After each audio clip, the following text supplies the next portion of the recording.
नर्मदे हर। भक्तिसार संच इस YouTube channel में आप सभी का स्वागत है। आज हम नर्मदा मैया की परिक्रमा इस बारे में जानकारी लेंगे। नर्मदा परिक्रमा कब करते हैं, कैसे करते हैं और क्यों करते हैं, इस बारे में हम पूरी जानकारी इस वीडियो के माध्यम से आप सभी भक्तों के देने वाले हैं। हमारे कुछ सब्सक्राइबर ने हमें हिंदी में बोलने का अनुरोध किया, इस वजह से हम इस वीडियो को हिंदी में बनवा रहे हैं ताकि आप सभी को जानकारी प्राप्त हो। वैसे मुझे हिंदी इतनी अच्छी तरह से नहीं आती है, फिर भी मैं प्रयास कर रहा हूँ। अगर मुझसे कुछ भूल हो तो आप मुझे क्षमा कर दें। अगर आप चैनल पर नए हैं तो हमारे चैनल को सब्सक्राइब करें और वीडियो अगर आपको पसंद आए तो वीडियो को लाइक ज़रूर करें और इतर लोगों तक यह जानकारी प्रसारित करें, शेयर करें। पिछले 29 दिनों से हम परिक्रमा कर रहे हैं। 14 अक्टूबर को हमने परिक्रमा उठाई थी, तो 30 दिनों में हमें जो कुछ भी ज्ञान मिला, जिस भी आश्रम पे रुके, उन्हें वहाँ के महंतों ने, बाबा जी ने जो भी बातें कही और इस परिक्रमा के दौरान जो कुछ भी अनुभव मिला वह आपके सामने प्रस्तुत कर रहा हूँ।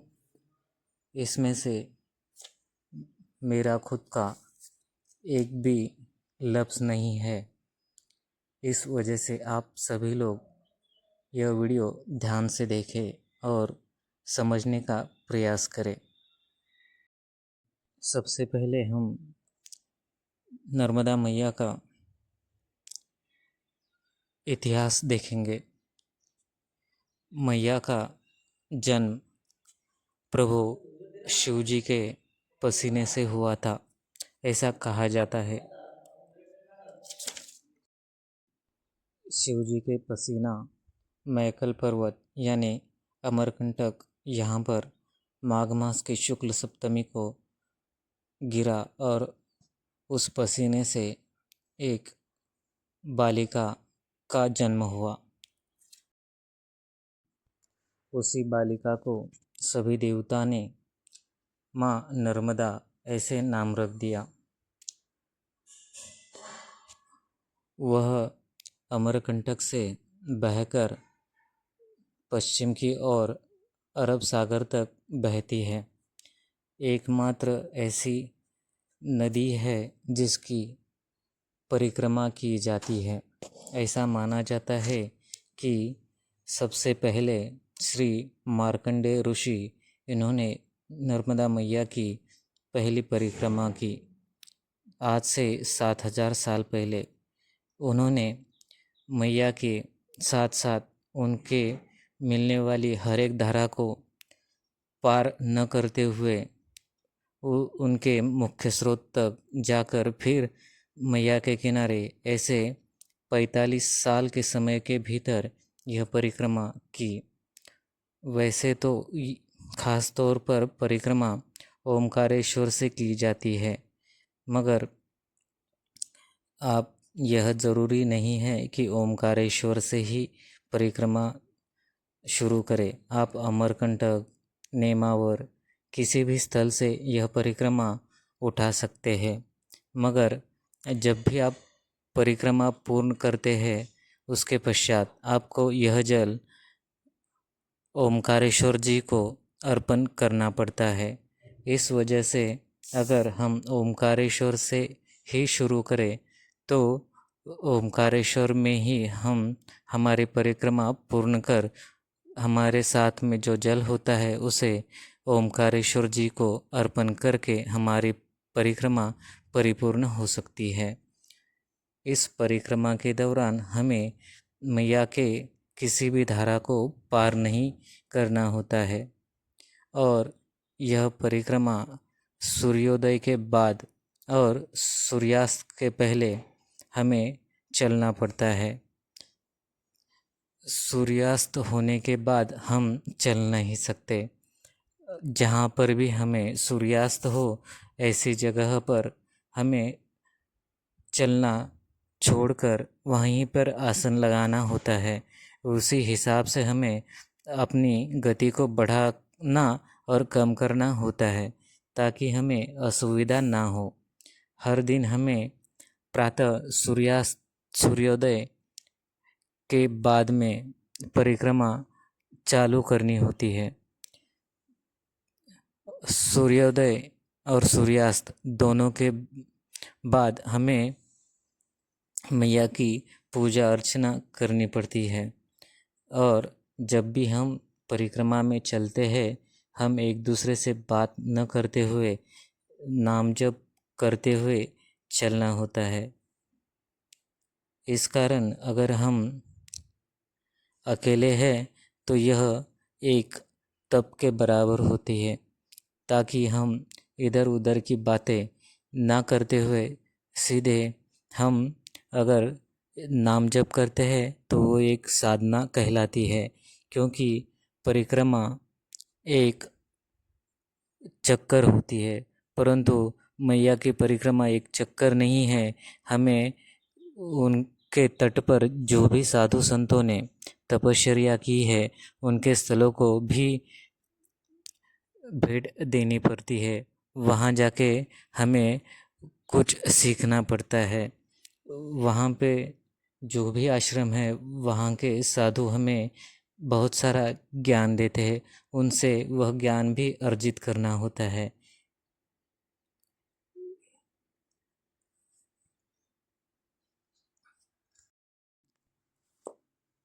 मैया की परिक्रमा यानी एक वैराग भाव होता है।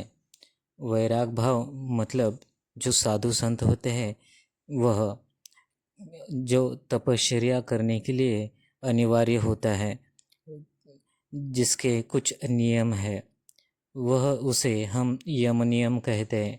उसे हम जैसे कि अहिंसा, किसी भी तरह न पशु पक्षी न पेड़ पौधे किसी को भी हानि ना पहुंचाते हुए हमें चलना पड़ता है। उस दौरान हमें सत्य ही बोलना पड़ता है। किसी भी असत्य चीज़ों से हमें परे रहना होता है। उसके बाद में आता है अस्तेय, मतलब चोरी न करना। हमें किसी भी चीज़ की यहाँ पर चोरी नहीं करनी होती है। उसके बाद में होता है ब्रह्मचर्य। हमें यहाँ परिक्रमा के दौरान ब्रह्मचर्य का पालन भी करना पड़ता है। उसके बाद में आता है अपरिग्रह, यानी संग्रह न करना। हमें रास्ते में बहुत सारे श्रद्धालु भेंट के तौर पे बहुत सारी चीज़ें देते हैं, तो हम उस चीज़ का संग्रह नहीं कर सकते हैं। तो यह 5 नियम हमें हमेशा परिक्रमा के दौरान उनका पालन करना अनिवार्य होता है। उसके बाद में हम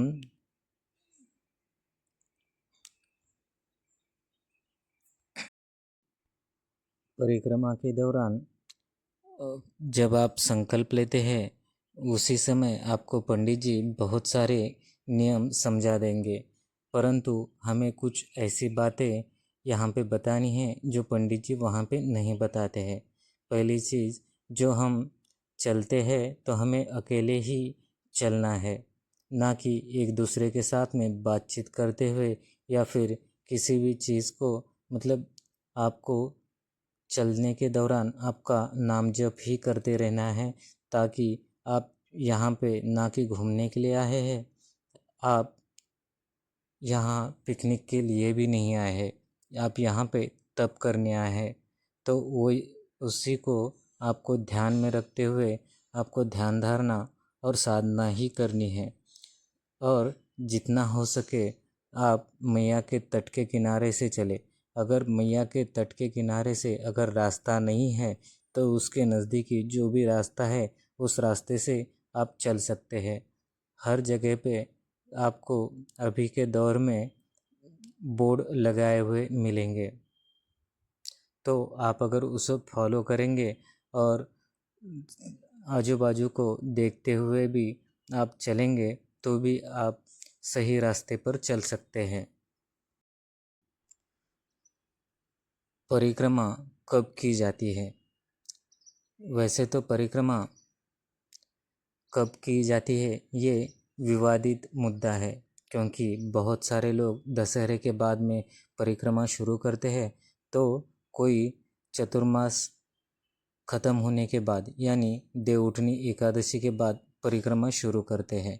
तो जैसे कि मैंने आपको पहले ही कहा है, जब हम लोग ये 30 दिन ऋषि मुनियों के साथ में जो भी यहाँ के महंत है उनसे बातचीत करके मैं यह बात कह रहा हूँ, ना कि अपने मन की बात।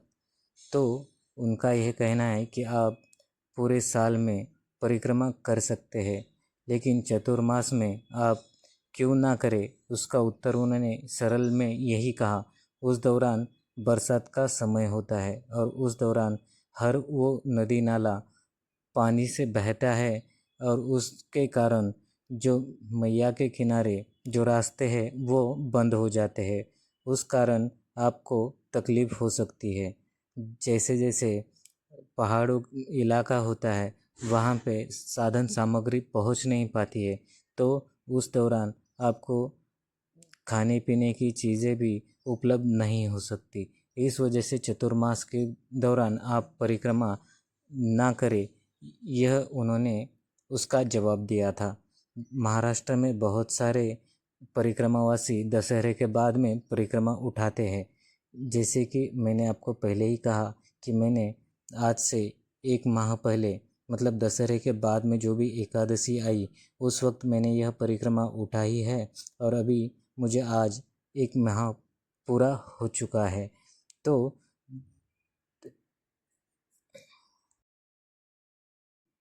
अभी तक हमें कोई भी ऐसी तकलीफ़ महसूस नहीं हुई कि हमें दशहरे के बाद में उठाने पे महसूस हो।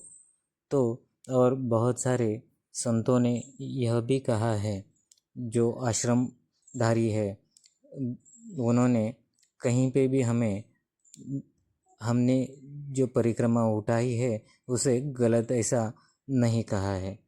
हम हर आश्रमवासी को हर वो चीज़ जानकारी लेते हैं कि बाबा जी ये सही है गलत है कैसे करना है क्या है। तो उन्होंने किसी ने भी यह चीज़ गलत है ऐसे नहीं कहा है। आप दशहरे के बाद में भी शुरू कर सकते हैं, लेकिन बहुत सारे मत प्रवाह ऐसे हैं जो कहते हैं कि दशहरे बाद से और देवउठनी एकादशी से पहले सन्यासी लोग परिक्रमा उठाते हैं और देवउठनी एकादशी के बाद में गृहस्थी परिक्रमा उठाते हैं। अब यह उत्तर तो वही लोग दे पाएंगे जो लोग यह मत प्रवाह पैदा करते हैं।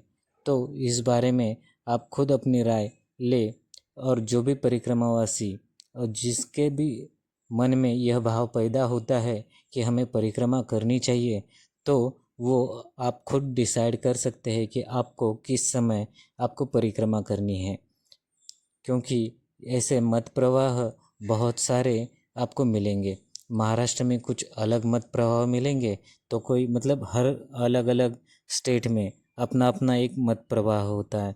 तो उस वजह से आप अपने अपने हिसाब से अपना अपना डिसीजन लेके मैया की परिक्रमा कर सकते हैं। सबसे बड़ी बात यह है कि आप सोच रहे हैं कि परिक्रमा करें, और उसके लिए मेरा खुद का मानना है कि परिक्रमा करने के लिए किसी भी समय का बंधन ना हो, क्योंकि किसी भी नामस्मरण को, भक्ति को जैसे कोई समय की सीमा नहीं होती, उसी तरह हमें यह तप तपोभूमि में जाने की कोई भी समय की सीमा नहीं होनी चाहिए।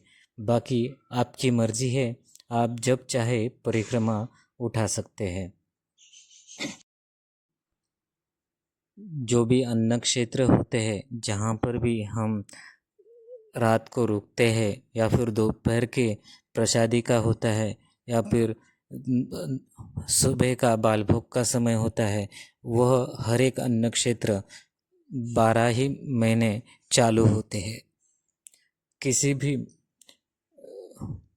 कुछ कुछ ऐसे अन्न क्षेत्र है जो चतुर्मास के बाद में चालू होते हैं, लेकिन बहुत सारे अन्न क्षेत्र जो है वो कंटिन्यू चालू होते हैं।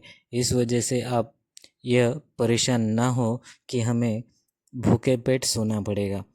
ये तो मैया की मर्जी है, क्योंकि यहाँ पे मैया के बुलावे के बगैर हम आ भी नहीं सकते हैं। तो अगर मैया ने बुलाया है तो मैया के ऊपर भरोसा रख कर हम यह परिक्रमा चालू करें। आपको अभी तक की मेरा सफ़र परिक्रमा जो भी चल रही है, उससे मुझे खुद को यह एहसास हुआ है कि मैया एक दिन भी आपको भूखा नहीं सुलाती है। आप परिक्रमा के दौरान ना रास्ता भटकते हैं, ना कुछ भी मतलब ऐसी अनुचित बातें आपके साथ नहीं होती है। आप अगर सच्चे मन से, भक्ति से, अच्छे भाव से मैया की परिक्रमा में आते हैं तो ये पूरी जवाबदारी, जिम्मेदारी मैया की होती है। वो आपसे यह परिक्रमा पूरी करके लेती है। तो आप यह मत सोचिए कि मैं करूँगा या फिर होगा या नहीं होगा। आप पूरी तरह मैया के ऊपर छोड़ दो, मैया आपसे परिक्रमा कर कर लेगी। जो भी व्यक्ति परिक्रमा में आने की सोच रहा है, वह एक चीज़ ज़रूर ध्यान में रखे कि यहाँ आने से पहले आपको जीरो होके आना है। यानी आपका जो भी, आप जिस भी पोस्ट पे है, जो भी है, उस सब को आपको घर पर ही रख के आना है। यहाँ आना है तो सिर्फ मन में प्रेम और मैया के प्रति प्रेम का भाव, भक्ति का भाव, तपश्चर्या का भाव, यही सब लेते आना है। और बाकी सब आपका जो मैं है उसे घर पर रख के आए तो ही आप यहाँ परिक्रमा कर सकेंगे। नहीं तो बहुत बार अपना मैं हमें यह मुख्य जो भाव है उसे अलग दर्शाता है। इस वजह से हमें उस मैं को घर पर रख के यहाँ पर आएंगे। हमारा जो भी अनुभव है, हम जो भी विचार करते हैं, हम जो भी सोचते हैं, तो वह यहाँ आने के बाद में वह सब सोचना नहीं है। हमें सिर्फ दो ही काम होते हैं, एक तो मैया के किनारे चढ़ना है और चलते चलते मैया का नामस्मरण करना है। तो हम किसी भी चीज़ की हमें चिंता नहीं करनी है कि हमें खाना मिलेगा नहीं मिलेगा, सोने को मिलेगा, कैसे होगा, रास्ता सही होगा गलत होगा, क्या होगा। ये सब चीज़ें हमें दिमाग से पहले ही निकाल के यहाँ पर आना है। हर एक जहाँ पे हम लोग रुकने वाले हैं उनसे हर एक चीज़ की जानकारी जाते ही, जैसे हम अगर शाम को किसी आश्रम में रुकते हैं तो वहाँ के जो भी बाबा जी हैं तो उनसे वह चीज़ पूछ लो कि हमें वॉशरूम कहाँ पे जाना है, कहाँ पे रहना है, कहाँ पे आसन लगाना है, नहाने की जगह कहाँ पर है, ये सब पूछेंगे तो वो चीज़ की जानकारी आपको ज़रूर देंगे। और अगर आपको वो चीज़ की जानकारी मिलती है तो आपको दिक्कत नहीं होती है। अगर आपके पास जानकारी नहीं है और आप अपने ही मन से कहीं पर भी जाते हैं तो वो उस आश्रमधारी को और जिस गांव में वह आश्रम है उनको वह सब दिक्कतें आती है। इस वजह से हमें जाकर पहले जो भी आश्रमधारी है उनको झुककर प्रणाम करना है और उनसे यह जानकारी लेनी है, ताकि आप जितना भी समय उस आश्रम में हो तो उनको किसी भी दिक्कत का सामना अपनी तरह से ना हो, यह हमें संभालना होता है। और परिक्रमा के दौरान हम किसी भी व्यक्ति, किसी भी पशु, किसी भी पक्षी, किसी भी वृक्ष, इन सब को कष्ट नहीं पहुंचाना है। हम अगर इस दौरान किसी को भी कष्ट पहुंचाते हैं तो हमारी परिक्रमा सफल नहीं होती है। तो इस चीज़ का हमें ध्यान ज़रूर रखना है।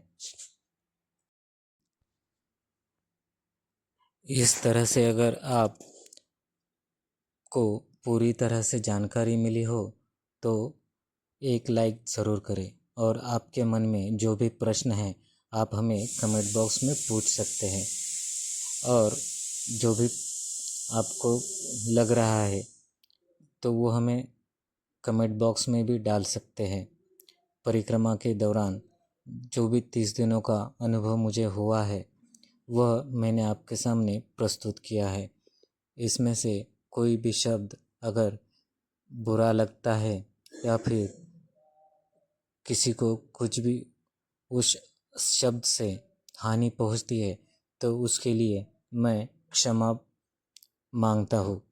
और इसी तरह आप हमें प्रेम देंगे, और जो भी आगे परिक्रमावासी परिक्रमा करने की सोच रहे हैं या फिर आने की सोच रहे हैं या फिर करना चाहते हैं, उन सभी को मेरी तरफ से शुभकामनाएं हैं। मिलेंगे हम अगली वीडियो में। अगर आपके कमेंट्स आते रहेंगे तो मैं हिंदी में अपना वीडियो बनाता रहूँगा। तब तक के लिए आप सभी को नर्मदे हर।